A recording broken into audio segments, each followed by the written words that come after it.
할렐루야! 한 주간 평안하셨죠? 오늘도 이 영상 예배에 참석하신 여러분을 주님의 이름으로 축복합니다.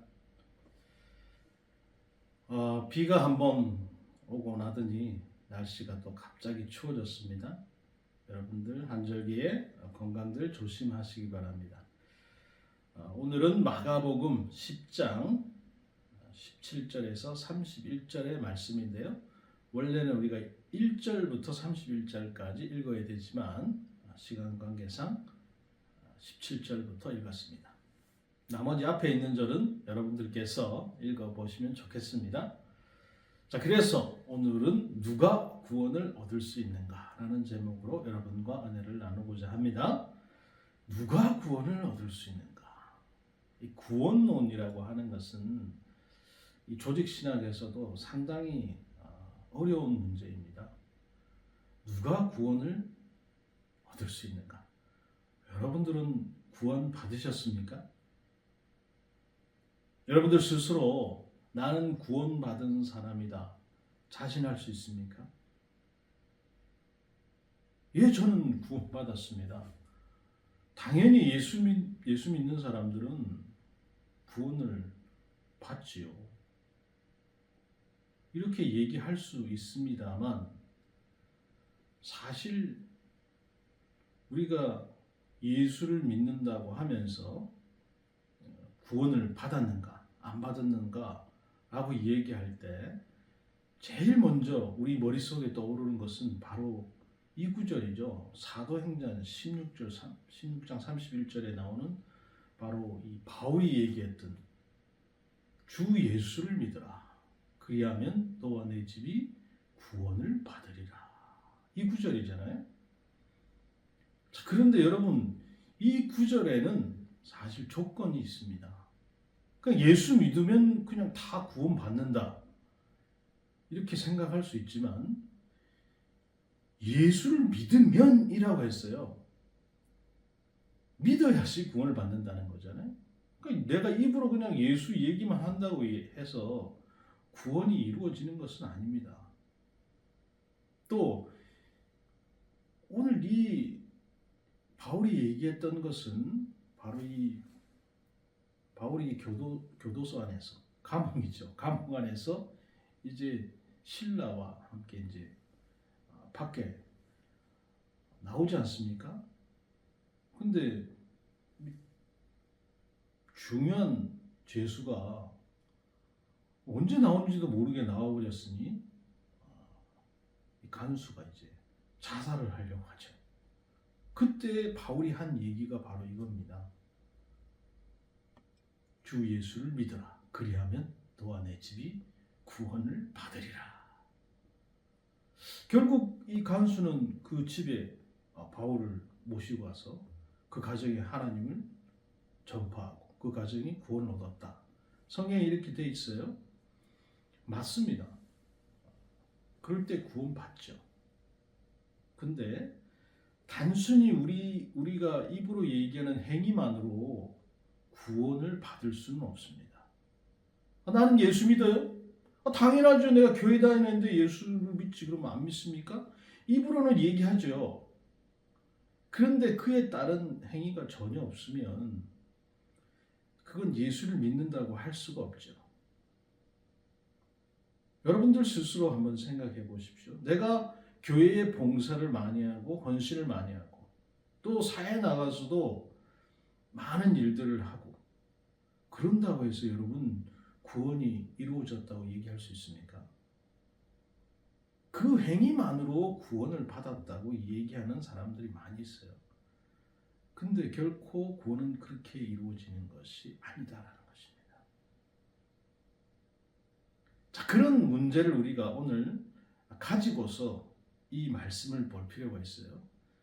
단순히 나중에 제가 다시 말씀을 드리겠습니다만 뒤쪽에 구원은 그렇게 단순하게 이루어지는 것이 아니다라는 거예요.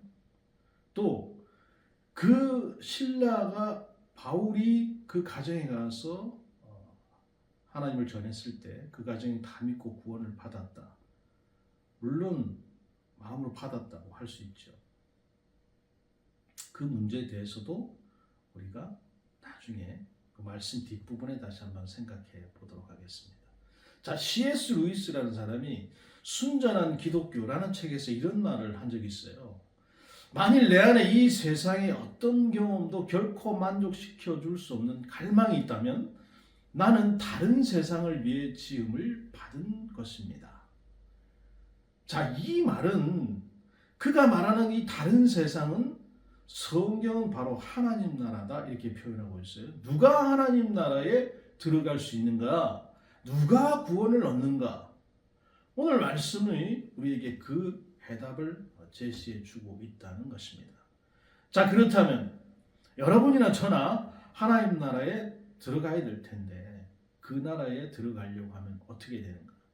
하나님 나라는 욕망 대신에 하나님의 뜻을 온전히 따르는 사람들이 들어간다는 겁니다. 자, 오늘 1절 우리가 읽지는 않았습니다만 예수님께서 갈릴리 지역을 떠나서 이제 요단강 건너편 베레아 지역에 들어가셨을 때 많은 무리들이 그분을 따랐어요. 그 가운데 바리새인들이 예수님을 시험하기 위해서 나와서 묻지요. 사람이 아내를 버리는 것이 옳습니까? 자, 이들의 질문은 이 지역의 통치자인 분봉왕 헤롯의 그 추잡한 이혼 사건을 배경으로 한 것이에요. 6장에 나오는데요. 예수님이 만약 이혼이 옳지 않다고 답하시면 헤롯의 미움을 사서 세례 요한처럼 목숨을 잃을 위험이 있어요. 만약 옳다고 하면 백성들이 크게 실망하고 다 돌아설 수도 있죠. 이에 예수님께서는 그들의 교활한 술수에 넘어가지 않으시고 그들에게 반문을 하십니다. 그럼 모세는 어떻게 너희에게 명하였느냐? 참으로 명쾌한 답변이죠. 모세는 뭐라고 얘기하느냐는 거죠. 그들은 이혼 증서를 주고 이혼할 것을 모세가 허락했다고 대답을 하죠. 그 당시 유대인들은 모세 율법을 방패 삼아서 자신들의 이혼을 정당화하고 있었습니다. 예수님께서는 이들에게 모세가 이혼을 허락한 것은 너희 마음이 완악함으로 인함이라 이렇게 말씀하셨어요. 여기서 완악함이라고 하는 것은 타락한 인간의 본성, 그 부패한 마음을 뜻하는 것이죠. 죄악이 만연한 세상에서 이혼을 완전히 막는 것이 가능할까요? 현실적으로 불가능합니다. 만약 이혼을 완전히 금지하면 남편이 약자인 아내를 몰래 함부로 버리는 일이 일어날 것이기 때문이죠. 그래서 하나님은 이혼 증서를 써도록 해가지고 여자를 보호하고자 하셨던 거예요. 이처럼 이혼은 부득이하게 허락된 것이지 하나님께서 그래 이혼할 수 있어 본래 의도가 아닙니다. 그렇다면 결혼에 대한 하나님의 본래 의도는 무엇이겠습니까? 창조 때로부터 사람을 남자와 여자로 지으셨으니 이러므로 사람이 그 부모를 떠나서 그 둘이 한 몸이 될지니라 이런즉 이제 둘이 아니요 한 몸이니 라고 하잖아요. 예수님께서는 이 말씀을 통해서 죄가 세상에 들어오기 전에 결혼의 원래 모습을 우리에게 일깨워 주셨습니다. 결혼은 인간이 만든 제도가 아니라 하나님이 직접 제정하신 신성한 것입니다. 결혼은 인간의 욕망을 충족시키기 위한 것도 또 단순한 남녀 간의 계약 관계도 아니라는 거예요. 하나님께서 남자와 여자를 창조하시고 그들을 하나가 되게 하셨기에 결혼은 그분의 창조 질서에 속하는 행위다라는 거예요. 어떻게 서로 다른 사람이 하나가 될 수 있습니까? 그래서 사도 바울이 결혼을 가리켜서 Great Mystery 이렇게 얘기했잖아요. 아주 큰 비밀이다. 그렇게 생각하십니까? 예수님께서 언급하신 한 몸이 된다는 것은 단순히 두 사람의 그 연합을 넘어서 더 깊은 영적인 의미를 담고 있습니다. 에베소서 5장에서는 부부관계를 무엇으로 비교합니까? 그리스도와 교회 관계로 비유하고 있어요. 아내와 남편이 서로를 사랑하고 하나 되는 것은 그리스도와 교회의 연합을 상징하는 것입니다. 가정은 이 땅에서 그리스도의 사랑이 펼쳐지고 또 구속의 은혜가 드러나는 소중한 장소이죠. 가정은 우리가 하나님 나라를 가장 가까이 경험할 수 있는 것입니다. 그러므로 하나님이 짝지어 주신 것을 사람이 나누지 못할지니라 하시더라. 9절에 그랬어요. 결론적으로 말씀하시는 거 예수님이 남편과 아내는 하나님께서 짝지어 주신 한 몸이기 때문에 사람이 함부로 나눌 수 없다는 겁니다. 그럼에도 불구하고 자신의 욕망을 따라서 이혼하는 것은 곧 간음을 행하는 것과 같다는 거죠. 이것은 단순히 이혼을 금지하는 그런 규칙이 아닙니다. 하나님 나라의 그 원리를 깊이 이해하고 그 원리를 우리 삶 속에서 온전히 적용할 것을 요청하시는 말씀이죠. 결혼을 통해서 우리는 서로를 섬기고 또 사랑하고 자신의 욕망을 내려놓는 훈련을 받습니다. 이것이 곧 하나님 나라의 백성으로서 사는 길이죠. 그렇지 않습니까? 서로 다른 환경에 있는 두 사람이 만나서 하나가 된다는 게 어찌 쉬울 수 있냐는 거예요. 서로 각자의 안 좋은 점, 잘못된 점을 내려놓는 훈련을 함으로써 긴 시간 동안 같이 함께 할 수 있는 거죠. 한 분이 이런 얘기를 들려주신 적이 있어요. 오늘날 자기 회사의 그 부서원들이 모인 자리에서 이제 노총각 직원이 결혼을 한다는 소식을 알렸다는 거예요. 자, 그런데 어떤 반응이 나왔겠습니까? 그래 늦은 나이에 결혼하는데 너무너무 축하합니다. 자꾸 눈물이 나요. 다들 축하한다 이렇게 하지 않았겠습니까? 그런데 이구동성으로 이런 반응이 나왔다는 거예요. 왜 결혼을 해? 이제 와서 굳이? 여러분, 이것은 오늘날 우리 사회의 결혼에 대한 부정적인 인식이 얼마나 널리 퍼져 있는가를 보여주는 하나의 사례입니다. 결혼해봐야 결국에 이혼할 텐데 뭐하러 하느냐, 그런 사람도 있어요. 왜 이런 상황에까지 이르게 됐을까요? 그것은 하나님이 아니라 나를 중심으로 결혼을 생각하고 있기 때문입니다. 결혼해 주신 그 하나님의 뜻을 무시하고 자신의 욕망을 따라서 결혼 생활을 하기 때문이죠. 그러다 보니까 둘이 한 몸이 되지 못하죠. 각각 따로 있다가 마침내 나뉘게 되는 것입니다. 그렇다면 어떻게 해야 이 에덴의 기쁨이 넘치는 결혼, 하나님 나라를 미리 맛보는 가정을 우리가 이룰 수 있냐 이거죠. 남편과 아내 모두 예수 그리스도를 중심에 모시고 가정을 이루어야 합니다. 이기심을 내려놓고 서로 사랑하고 또 섬기고 헌신하라라고 하는 그 예수님의 제자들을 그 가운데 놓으면, 그것을 실천을 하면 이혼을 할 수 없다는 거예요. 이것이 여러분 결혼 생활 속에서 우리가 배우고 훈련해야 하는 하나님 나라의 원리인 겁니다. 우리 가운데 결혼을 앞둔 젊은 청년들 있어요. 나의 기호와 이상형을 앞세우기보다는 먼저 하나님의 뜻을 구하고 따를 수 있기를 간절히 기도합니다. 이미 가정을 꾸리신 분들은 예수님의 섬김과 사랑으로 또 한 몸 된 그 가정을 꽉꾸어 가시기를 주님의 이름으로 축복합니다. 자, 두 번째로 하나님 나라는 이 권력 대신에 하나님을 전적으로 의지하는 사람이 들어간다는 거예요. 13절에 보니까 제자들이 어린아이를 막 꾸짖어요. 그러면서 예수님께 나오는 것을 막습니다. 왜 그랬을까요? 아마 그들은 예수님께서 큰 사역을 감당하고 계시니까 이 애들이 방해가 된다고 생각했을 거예요. 지난 시간에도 우리 말씀 가운데 어린아이가 등장을 했지만 여기서도 등장을 합니다. 오늘날 어린아이들은 어디 가든지 귀하게 대접을 받죠. 하지만 당시 사회는 어린아이들은 존재조차 숫자에도 넣지 않을 만큼 무시받은 존재라고 제가 말씀을 드렸어요. 그런 아이들이 예수님께 다가오려고 하자 제자들은 성하시다, 저리 가라, 그러면서 그 길을 막았던 거예요. 그들은 하나님 나라가 권위와 힘으로 세워진다고 여겼기 때문에 예수님께서 나오는 자들은 마땅히 지위와 능력을 갖추어야 된다고 생각했던 거예요.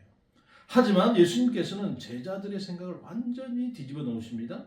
예수님은 어린아이를 막는 제자들에게 분노하시고 어린아이들이 하나님 나라에 속해 있음을 명확하게 선포하시죠. 더 나아가서 어린아이들이 제자들이 배워야 할 본보기다 이렇게 말씀하시는 거예요. 참 제자들은 어리석습니다. 그 앞에서 분명히 이 어린아이 하나에게 물을 대접하는 것이 나에게 대접하는 것이다 얘기했잖아요. 근데 여전히 그걸 알지 못해요. 예수님께서 말씀하십니다.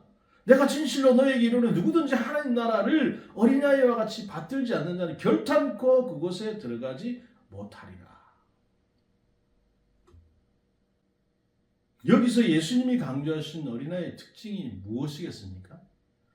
어린아이들은 스스로를 지키거나 의지할 만한 힘이 없습니다. 그들은 부모나 또 보호자를 전적으로 의지해야만 하는 존재들이죠. 예수님께서 가르치신 것은 바로 이러한 자세입니다. 하나님 나라에 들어가는 것은 그와 같이 하나님을 전적으로 의지해야 된다라고 하는 거예요. 지금까지 여러분 마가복음에 등장한 중풍병자, 혈류증 앓던 여인, 한손 마른 사람, 수로보니게 여인 등등 모두 어린아이처럼 예수님을 의지하고 그분께 매달렸던 사람들이에요. 보통 어른이 될수록 스스로의 힘을 믿고 의지하게 되고 체면과 자존심을 중요하게 여기고 목에 힘이 들어가요. 되죠. 그러나 영적인 세계에서는 정반대입니다. 영적으로 성숙해질수록 마음이 더 가난해지고 더 겸손해지고요. 자신이 아무것도 아님을 더욱더 깨닫게 된다는 거예요. 마치 어린아이처럼 변해가는 것입니다. 성숙할수록 오히려 어린아이가 되어간다니 참으로 역설적인 진리가 아닙니까? 우리 모두가 자신의 무력함을 인정하고 하나님을 전적으로 의지하는 사람들이 다 될 수 있기를 간절히 기도합니다. 그래서 하나님 나라의 그 참된 기쁨과 평안을 누리게 되기를 소망합니다. 자, 마지막으로 하나님 나라는 재물 대신에 하나님을 최우선으로 여기는 사람들이 들어간다. 예수님께 나가실새 오늘 읽었던 본문이죠. 한 사람이 달려와서 무릎을 붙잡아 묻습니다. 선한 선생님이여 내가 무엇을 하여야 영생을 얻으리까? 마태복음에는 그가 부유한 청년이었다 이렇게 기록되어 있고요. 누가복음에는 그를 관리 이렇게 기록했어요. 아직 젊은 나이에 높은 지위와 상당한 재산을 소유한 사람, 참으로 대단한 사람이라는 거죠. 자, 이어지는 내용을 보면 그는 어릴 적부터 한 번도 나쁜 것에 눈길을 주지 않고 욕 한마디 한 적 없고 바른 생활을 철저하게 한 사람이었던 것이 분명하죠. 딸을 가진 사람이라면 누구나 사익감으로 탐낼 만한 그런 인물, 그런 그가 예수님께 나와 묻는 거예요. 선한 선생님이여 내가 무엇을 하여야 영생을 얻으리까? 우리가 이 본문으로 사실은 말씀을 많이 전해 들었습니다. 이 질문의 요지가 뭡니까? 누가 구원을 얻을 수 있습니까? 그런 거죠. 누가 하나님 나라에 들어갈 수 있나요? 라고 말할 수 있죠. 인생에 대한 깊은 문제의식을 담은 그런 질문입니다. 이에 대해서 예수님께서 어떻게 대답을 하십니까? 예수님 먼저 네가 나를 언제 봤다고 나를 선하다 부르느냐 이렇게 반문하시는 거예요. 예수님이 왜 콕 집어가지고 이 표현을 문제 삼으셨을까요? 이 청년이 인간은 결코 선하지 않다는 것을 깨닫게 하기 원하셨기 때문에 그렇게 질문한 거예요. 인간이 선한 사람이 누가 있냐? 근데 네가 나를 언제 봤다고 나를 선하게 부르느냐? 이렇게 얘기하시죠. 그러니까요. 선생님 저보다 더 선한 분이신 것 같으니까 저희 한수만 가르쳐 주십시오. 이 청년의 예수님이 말씀하시죠. 자신의 선함으로 영생을 얻을 수 있는 사람은 아무도 없다. 인간의 어떤 노력으로도 스스로 선함에 이를 수 없다. 선하신 분은 오직 하나님 한 분뿐이다. 내가 하나님인 줄 착각하는 줄 아느냐? 착각하지 말아요. 그리고서 예수님께서 10계명 중에 5제부터 10번째까지 이웃 사랑에 대한 계명을 언급하시죠. 이 계명을 제대로 네가 지켰냐? 이렇게 물어보세요. 이 질문에 대해서 청년이 어떻게 대답합니까? 보통 사람이라면 양심의 가책을 받고서 이렇게 대답할 거예요. 주여, 제가 죄인입니다. 제 안에 선함도 없고 선을 행할 능력도 없습니다. 그런데요, 이 놀랍게도 이 청년, 전 어려서부터요 이걸 다 지켰습니다. 이 말이 정말일까요? 한 번도 거짓말도 안 하고 부모에게 대든 적도 없고 반항한 적도 없을까요? 이게 인생에 CCTV가 있으면 다 한번 까고서 추적해 들어가 봐야 될 텐데, 근데 예수님께서 어떻게 반응하시는가?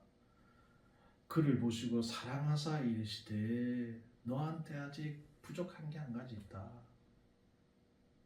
그게 뭐냐?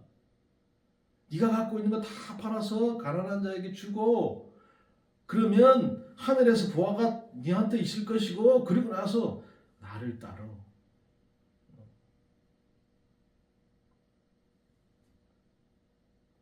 너는 재물을 너무 사랑해. 그거 다 팔아서 가난한 자에게 나눠주라는 거예요. 자, 여러분, 이 말씀은 단순히 네가 선행이 부족하니까 더 화끈하게 선행을 해야 된다, 그런 뜻이 아닙니다. 이 명령을 통해서 예수님은 그가 영생으로 나아가기를 가로막고 있는 아주 치명적인 장애물을 드러내고자 하신 거예요. 바로 그의 마음 깊은 곳에 자리 잡은 재물이라는 우상이죠. 그는 삶의 중심에 재물을 두고 그것에 자신의 시간과 열정을 쏟아왔어요. 겉으로는 하나님만을 의지한다고 생각하고 있지만 마음속 깊은 곳에서 재물을 더 의지하고 있었던 거죠. 이제 부자 청년에게 영생의 기회를 얻을 절호의 순간이 찾아왔습니다. 자, 그런데 그는 어떻게 반응합니까? 예수님 감사합니다. 아유, 제가 재물의 종으로 살아왔어요. 여태까지. 제가 이제야 깨달았어요. 말씀하신 대로 재물을 다 팔아 나눠주고 오직 제가 주님만을 따르겠습니다. 너무 감사합니다. 이렇게 성경이 기록되어야 되는데 어떻게 기록되어 있죠? 많은 재물 때문에 근심하다가 집으로 돌아갔다 했어요.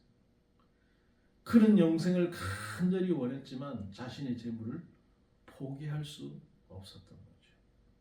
결국 그는 영생의 문턱에서 주저앉고 말았습니다. 안타까운 일이죠. 여러분, 안타까운 일이지만 여러분들도 그럴 수 있어요. 그렇지 않습니까? 너 가진 거 다 팔아서 저기 가난한 자 주고 날 따르라. 여러분들 다 그렇게 하고 계십니까?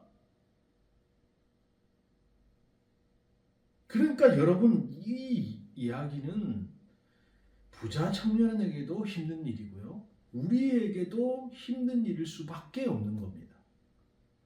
내가 가진 재산이 1억이면요 있으나 없으나 그럴 수 있죠. 근데 10억이 있고요, 만약에 100억이 있어요. 그거 다 팔아서 가난한 자 주고 너 나 따라. 그러면 하늘에서 보가 떨어질 것이에요. 아니, 그걸 뭘로 제가 어떻게 믿죠? 그걸? 여러분, 이미 내 마음속에 재물이 우상이 되어서 가득 들어와 있는 거예요. 여러분, 100억, 200억 포기할 수 있습니까? 1000억 여러분 포기할 수 있나요? 이것은 믿는 사람들 모두의 문제인 것입니다. 결국 우리는 그 영생의 문턱에서 주저앉고 말게 될 거예요. 자, 여러분, 예수님께서 이 장면을 통해서 말씀하시는 것은 우리의 구원이 뭐 우리가 무엇을 가지고 있느냐 그것에 달려 있는 게 아니고 우리가 무엇을 버릴 수 있느냐 그것에 달려 있다는 겁니다. 원숭이는 여러분 한번 붙잡은 건 절대로 놓지 않는 습성이 있어요. 그래서 이것을 이용해서 원숭이를 사냥하죠. 상자에다 바나나와 같은 것을 원숭이가 좋아하는 음식을 넣어두면 이게 손이 들어가서는 겨우 들어갈 만한 구멍을 만들어 놔요. 그러니까 원숭이 이게 바나나냐 하면서 손을 싹 집어넣죠.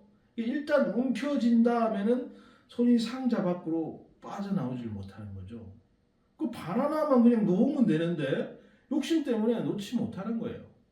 결국 깨깨깨 소리 지르다가 결국 잡히고 맙니다. 본문의 부자 청년 무척 똑똑한 줄 알았는데 알고 보니까 이 원숭이와 동급으로 미련한 사람. 영생은 여러분 하나님을 따르는 데 방해가 되는 것을 내려놓고 하나님을 우리 삶의 최우선의 자리에 놓는 것에 있습니다. 그럴 때 우리를 버릴수록 더욱 풍성해지는 하나님 나라 비밀을 우리가 경험하게 되는 거예요. 이어서 예수님의 제자들에게 뭐라고 말씀하십니까? 하나님 나라에 들어가기가 얼마나 어려운지 낙타가 바늘기로 나가는 것이 부자가 하나님 나라에 들어가는 것보다 더 쉽다 그랬어요. 이 본문을 우리 아들이 물어봤어요. 이 그 뭐 바늘 낙타가 바늘기로 나가는 게 여기서 바늘기가 뭐 바늘기가 아니고 큰 뭐 나무 기둥 구멍이다. 여러분 이게 그런 것은 별로 중요하지 않습니다. 그만큼 어렵다는 것을 표현한 것이지 그게 뭐 바늘기든 뭐 나무 기든 이게 뭐 중요합니까? 낙타가 통과 못한다는 거잖아요. 여러분 하나님 나라에 들어가는 것이 왜 이렇게 어려우냐? 하나님 나라는 겸손하고 믿음이 있는 사람들이 들어가는 곳이기 때문에 그래요. 가진 것이 많으면 자연스럽게 교만해지고요. 하나님보다 재물을 더 의지하기 쉽기 때문이죠. 이 말씀을 들은 제자들이 놀랍니다. 아니 그러면 누가 도대체 구원을 얻을 수 있단 말입니까? 재물은 하나님 주시는 축복이라 여겼던 제자들인데 아니 부자도 뭐 하나님 나라에 못 들어가기 어렵다면 누가 도대체 구원을 받을 수 있냐 의문이 생기는 거예요. 이 예수님께서 대답하십니다. 예수께서 그들을 보시며 이것은 사람으로는 할 수 없으되 하나님으로는 그렇지 아니하니 하나님으로서는 다 하실 수 있느니라. 아멘. 여러분 이 말씀은 구원과 하나님 나라에 들어가는 것이 우리 인간의 힘이나 노력이 아니라 하나님의 능력과 은혜로 이루어진다는 사실을 분명히 보여주는 겁니다. 제가 앞서 서두에 말씀드렸지 않습니까? 주 예수를 믿으라. 그리하면 너와 내 집이 구원을 받으리라. 받는 게 맞습니다. 그러나 여러분 그 말씀만 가지고 우리가 하나님 나라에 들어갈 수는 없다는 거예요. 결국 그 말씀이 무엇입니까? 하나님 나라에 들어가는 거, 너희들이 구원받는 건 너희들이 힘이나 노력이 아니다. 내가 그렇게 하는 거지. 너희들이 뭐 이렇게 한다고 해서 구원받고 저렇게 한다고 해서 구원받고 그게 아니라는 거예요. 그럼 도대체 어떻게 해야 됩니까? 하나님께서 우리의 교만한 마음을, 교만한 자를 겸손하게 만드시고요. 돌처럼 탁탁하게 굳었던 우리의 마음을 이 말씀으로 부드럽게 바꾸시는 거예요. 하나님은 은혜로 우리를 새롭게 만드십니다. 자신을 내려놓고 오직 주님만 의지하게 만드세요. 그리고 그런 사람에게 여러분 영생을 선물로 주신다. 하나님 나라에 들어가서 영생을 얻는 것은 하나님께서 하시는 은혜의 역사인 것입니다. 만약에 여러분 이것이 그렇지 않다면, 아니 나는 죽을 때가 다 되고 난 열심히 내가 딴짓 하다가 마지막 죽을 때가 돼서 제가 주 예수를 믿습니다. 아멘. 여러분 그것은 형평성에 대단히 어긋나는 거죠. 그게 형평성에 어긋난다고 할지라도 그 사람이 구원받았는지 안 받았는지 문제는 제가 늘상 말씀드리지만 하나님의 은혜인 것입니다. 하나님께서 결정하시는 거지 저 사람이 구원을 받았는지 안 받았는지 우리가 알 수 없다는 거예요. 나는 반드시 구원받은 자입니다. 확신하고 믿고 나아가고 끝까지 그 마음을 견지하는 거, 그럴 때 하나님께서 역사하시는 거죠.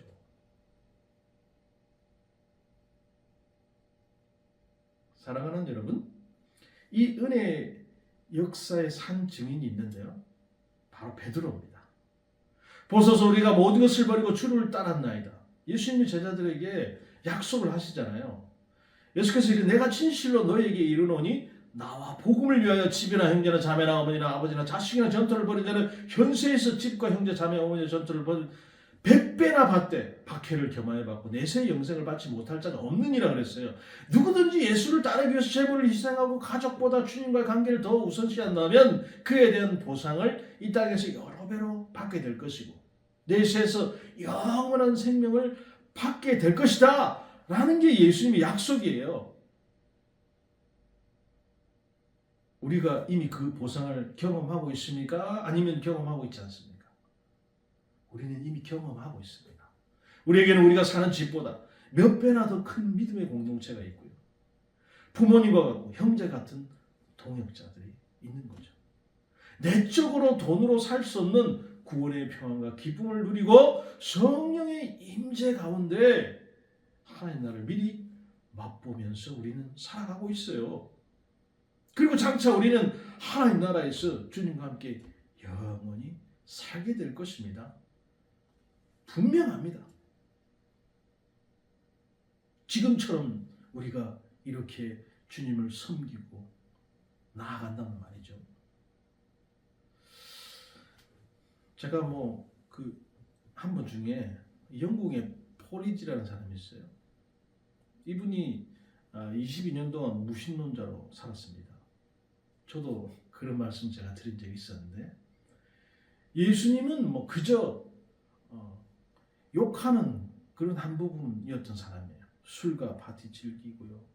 그렇게 살았어요. 로스쿨 수석으로 졸업해서 앞날에 부귀영화 보장되어 있어요. 이런 세속적인 영국인이 하나님 나라에 여러분 들어갈 수 있겠습니까? 예수님의 제자가 될 수 있겠습니까? 그보다는 낙타가 바늘기로 들어갈 가능성이 더 높지 않냐 이 말이죠. 그런데 예수님의 말씀대로 사람이 할 수 없는 그것을 하나님께서는 하신다는 거예요. 이분이 우연히 참석한 그 성경 읽기 모임에서 그를 진리의 길로 이끌었어요. 성경을 읽다가 죄인으로서의 자신을 발견하고 마침내 예수 그리스도를 고백하고 삶이 달랐어요. 술도 끊고 세금 안 내던 거 세금 다 내고 부모님 돈 훔쳤던 거 고백하고 용서를 빌었어요. 그리고는 이분이 성경 선생이 됐어요.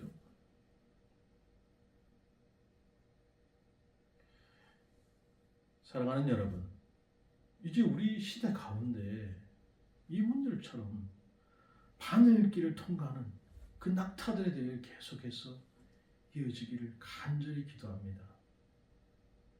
토마스 아케피스가 이런 말을 했어요. 죽어 없어질 부를 추구하며 그 안에 소망을 두는 것은 허영이다. 명예를 갈망하며 높은 지위에 오르는 것 또한 허영이다. 육신의 정욕을 쫓는 것도 허영이다. 오늘 말씀을 통해서 우리는 재물과 권력, 욕망의 추구가 하나님 나라로 가는 길을 가로막을 수 있다는 사실을 보았습니다. 놀라운 것은 우리의 연약함과 부족함에도 불구하고 하나님께서 베푸시는 은혜로 그 나라의 문이 여전히 열려 있다는 사실이에요.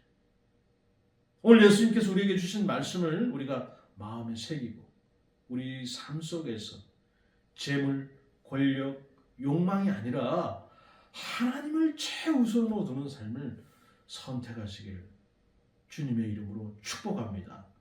그것을 통해서 우리 그 삶을 통해서 그 나라에 들어가 참된 만족과 안식을 누리게 되는 저와 여러분, 우리 예수 은혜 교회가 되기를 주님의 이름으로 축복합니다.